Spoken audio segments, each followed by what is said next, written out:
سأقبل يا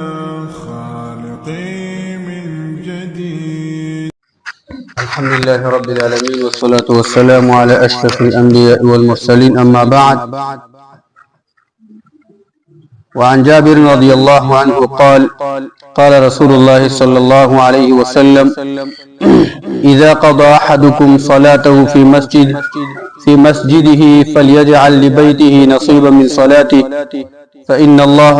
جاعل في بيته من صلاته خيرا. رواه مسلم. کتاب ریاض الصالحین 203 نمبر باب شروع. باب مبارک دی کې چې وکور کې نوافل منځ کول که سنت رواتبی مؤکده یا عام نوافل دا مستحب او سنت عمل دی. په دې باب کې دریم نمبر حدیث ته جابر بن عبد الله نے روایت رضی الله عنه دا وی چې رسول الله صلی الله علیه وسلم فرمایلی دي اذا قضى احدكم صلاته في مسجده کله چې تاسو کې یو کس هغه خپل منځ په جماعت کې ادا کی او کی فليجعل لبيته نصيبا من صلاته نو ودی ګرځي دغه شانته په خپل کور کې صبرخه د خپل مننا یعنی صبرخه د مانځو هغه د پکور کې ماده کی دینه مراد چې هغه سنت مؤکد دي. فرمون یو سړی مؤمن مسلمان جماعت کې ادا کی وکي نو سنت هغه د کور ته ویشي د الله پیغمبر فرمای فإن الله جاعل في بيته من صلاته خيرا. د الله پیغمبر علت ذکر کې چې یقینا الله تعالی دغه شانته د دغه انسان د دغه مؤمن مسلمان دغه منځنه صبرخه په کور کې چې کومه کوي نو الله تعالی دغه په وجه باندې خیر برکت دغه په کور کې نازلې. نو کله چې یو مؤمن مسلمان هغه د خپل فرضي منځونو سره کوم سنت مؤکد دي یا عام نوافل منسوک کوي نو هغه فرض منځ کور کې جمعات کې وکي نو هغه به جمعات ته سنت وي دغه شان ته کور ته به سنت وي سي په دې وجه باندې چې دغه سنت او دغه شان دغه منځ په کولو باندې الله تعالی دغه مؤمن مسلمان په کور کې خیر اچي برکت اچي په مال کې بچو کې دغه شان د فامیل کې الله تعالی خیرونه برکتونه نازلې. او دې حدیث دا معلومه شو چې سنت دا په کور کې کول پکار دي کاغه د مانځنه مخ کې کاغه د مانځنه وروستي ځکه د الله پیغمبر حکم هم کړی دی او دا حکم د پاره د وجوب او د فرض نه دی بلکې ډیر زیات تاکید د پاره د الله پیغمبر حکم کړی دی تیزی د پاره چې مؤمنانو مسلمانانو تاسو تیزی وکړي د سنت په کولو باندې د نوافل په کولو باندې په کور کې هغه وکړي. څلور نمبر حدیث دا باب ختمي کې بده سره. وعن عمر بن العطاء أن نافع ابن جبير أرسله إلى السائب بن أخت نمر. عمر بن العطاء رحمه الله تابعي دا وی چې ان نافع ابن جبير أرسله إلى السائب بن أخت نمر. يقينا نافع ابن جبير دا راولګیدو دا عمر بن العطاء تابعي دا ولګو سائب دا یو صحابي سائب ابن يزيد اخت نمر الكندي رضي الله عنه دا نافع ولګو عمر بن عطاء ولګو سائب رضي الله عنه یو صحابي دی تلاسه بخواتا يسأله عن شيء رآه منه معاوية في الصلاة. ته دا صحابي نه تاسو کا د دې باره کې چې معاویه دغه شانته کوم دې خبره اغه کې لیدلې و د مانځه په اړه کې د مانځه په اړه باندې او په موږ کولو کې معاویه چې هغه امیرو دغه صاحب نه کوم دې خبره لیدلې و د څه عمل لیدلې و چې معاویه هغه عمل بد ګڼلې و. دې مقصد دا دی. فقال نو دا عمر چې لاړو صاحب د هو خواته لاړو او صحابي خواته هغه ته دا خبره وکړه چې زنا فعل اولېدلم او دا شرط د تانه هغه سوال کوي چې معاویه ده هو د تانه کوم څه عمل په مانځ کې درو چې هغه تر وغوښتلی او بد ګڼلو نو تا عمل متواضح کا او زنا فعل لګره مغازنا فعل ما تا عمل واضح کا چې هغه څه خبره وا.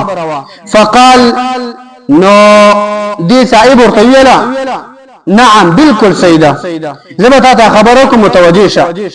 وی خبره دا و چې صلیت معه الجمعه في المقصوره وما دا شانت د معاویه ده سره هغه د جمعې ورځ منځ کو جان سره وکړه فی المقصوره دا مقصوره دا په جمعات کې یو خاص کمرې چې دا د بادشاہانو د پاره د امیرانو د پاره جوړه شوی هغه خاص کمره کې مو سره منځ کو دا د اول ځل د پاره معاویه ده دا ایجاد لا په دې خاطر من چې هغه ټیم کې خوارج راګیدل معاویه ده مو سخت کوشش کو چې دا شهید کی نو دې په جمعات کې او شان ځان د پاره خاص چې کمره تیار کړ چې دغه حفاظت به کیږي او د موږ هغه قضا نه چې مانځه ته راځي دا په دغه ځای کې دغه شان د امام بسودی جمون بکې نو مانګه په دغه مقصوره په دغه کمره کې نو معاویه ده سره جمع وکړه فلما سلم الامام نکله چې امام هغه سلام وګرځاو قمت في مقامي زه به د خپل ځمانه چې ما به دامون زکو زه به دغه ځمانه ودرېدم پاسې دم او به دغه ځمانه ودرېدم فصليت ما منذكو یعنی سنت من به کې وکړو فلما دخل ارسل الي معاویه ده ګور امیر دی دغه وخت امیر دی او مشر دی د مسلمانانو خلیفہ دی امیر المؤمنین دی او د دینی کار دی وړه خبره موږ تاسو دی ګساري نو دی معاویه دا ویل چې هغه سره ډایرکټ پاسه او ډایرکټ د فرمون وروسته ډایرکټ دغه شان د هغه سنت مونږ شروع کو نو فلما دخل ارسل الیه نو کله چې معاویه ده هغه کور ته ورنوته خپل غزې ته دفتر ته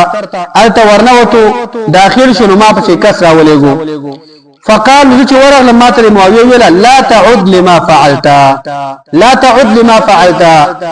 دوباره به مکه وکم کار چې تا وکړو کم کار چې وکړو دا دوباره مکه تکرار وا دې کار به مکه وا اذا صليت الجمعه فلا تصلها بصلاه کله چې تا د جمع منځکو نو فلا تصلها بصلاه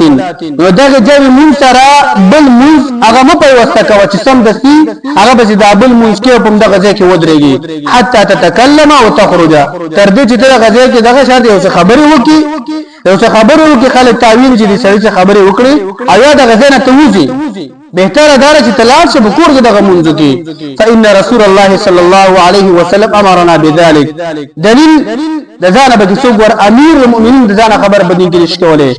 دا خبر دا فإن رسول الله صلى الله عليه وسلم امرنا بذلك یقینا رسول الله صلى الله عليه وسلم دا مونږ ته په دغه خبره باندې حکم کړل چې تاسو یو مونږ د بل مونږ سره ډایرکټ نه پوښتنه کوئ چې فر مونږ وکړو سلام وکړو ته ډایرکټ پاسه دغه شان دغه تراولږي اداره په سنت دغه شان جمعه کې دا سم کوي دا حکم کړل الله نوصل صلاه بصلاه حتى نتكلم او نخرج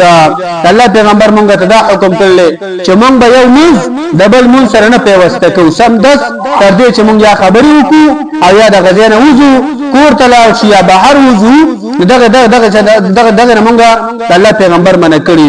ان په دې روایت کې یو مقصد دا دی چې د نفلی مونږ دغه شان د فضیلت بیان شو چې فرض مونږ څوک ادا کړي نو نفلی مونږ له جدا کول پکار دي ډیر خلک مونږ تاسو ویرو څنګه چې دا فرض مونږ کې په دغه ځای باندې سنت وکړي سنت په جماعت کې ناروانی دي بهتر دی سره کور کې وکړي سنت دا معنی دا نه چې بالکل ناروا ته ثواب حاصلېږي نه بهتر لکه څنګه چې دغه شان د مونږ د فرض مونږ په جماعت کې بهتر دی دغه شان د سنت مونږ په کور کې بهتر دی خو یو دغه شان د بهترین عمل دا سره کور ته وځي بل خبره دا ذکر شو چې دغه شان د بدی روایت کې چې د فرض من بعد دارک سنت کول په دغه ځای باندې دا کول نه دی پکار دین الله پیغمبر منع کړی دا چې سره یو کی ګناګاری کی نه خدای شان د منع ته کړی دا چې په دغه ځای باندې سنت کوا یا څه خبرې کوا یا اسکار وا یا د غزه بدلوا د بل طرف ته کېږي یا بهر ته وځه او بهتره دا سره کور ته لش او دویمه خبره فائدہ به دا ده چې نصح الراعي لرعيته بادشاہ لا حاکم لا مشر لا دا بکار چې خپل رعیت خیال وساتي دا وی خیر خوایي هم په دینی امور کې وغواړي او هم په دنیوي امور کې وغواړي او کومه خبره چې بادشاہ ته امیر ته مشر ته امام ته هغه په دې ډېر ټیک کار کوي خلکو ته امر خبره وکړي ما خبره باید دا شاده خپل مقتدیان ته وکړي او خپل دا شاده رعیت ته باید بادشاہ خبره وکړي چې کما هغه ته ټیک کار کوي او مولوی ته وګوره دې څه ناروا بالکل حرام عمل نه کوي هغه ویری دي چې حکم د الله پیغمبر فیصله حکم موږ ته داسې د سړي داسې عمل وکړو هغه دفتر ته نه وته څومره مهمه ده دین خبره وګڼله هغه چې کس راولېږو چې ته هغه ته ویلې نافع ته زما خوا ته راشه څومره یعنی اهمیت دې خلک دې دا شانته د دین پروتو او بل خبره به کې دا وا چې تابعین حرص ته ګوره زمونږ د سلفو زمونږ د علما او د دین مشرانو حرص ته ګوره چې د علم په حاصلولو کې څومره ډېر حرص کوي د الله د پیغمبر یو سنت رقا حاصلولو کې څومره حرص کوي عمر دغه شانته هغه نافع را لګيږي او دغه شانته عمر لګي تلاش باندې صحابه داسې قصه زما ذهن کې اوس نشته او تا قسم ما ته وګ چې معاویه دې عمل څه بدتانه غنلې او ما دا چې موږ تاسو خودنه ده مؤمنانو مسلمانانو موږ تاسو په دین کې دقیق خلق اولادي موږ تاسو په دین کې دقیق خلق بچي کله شانته پیغام نه موږ تاسو راړو دغه شانته لکه څنګه چې هغه خلق د الله تعالی د دنیا او قیادت ورکړه موږ تاسو الله قیادت راکړي او دغه شانته څنګه چې حالات روان دي د دین مسلې ته سپکی ګرل کیږي حدیث بیانېږي والله کیسې قطاری خبرې اترې دکانداری بل څه د دې لپاره موږ تاسو نه خلاصيږو 15 منټه 10 منټه درس کی باید سلسله توجه کی صاحب ان شاء الله به دې باندې خبرو کوم تاسو د دین هغه د علما او رسول مونی چې د خلکو سره یو حدیث لپاره د دین دی یو مسلې څنګه دا شان څومره قدر او څومره ورځ به سفرونه کړی دي دنیا کار به خراب کو خپلوان به پرې کړی بچي به وفاچی بچي په کور کې بچي کې راځه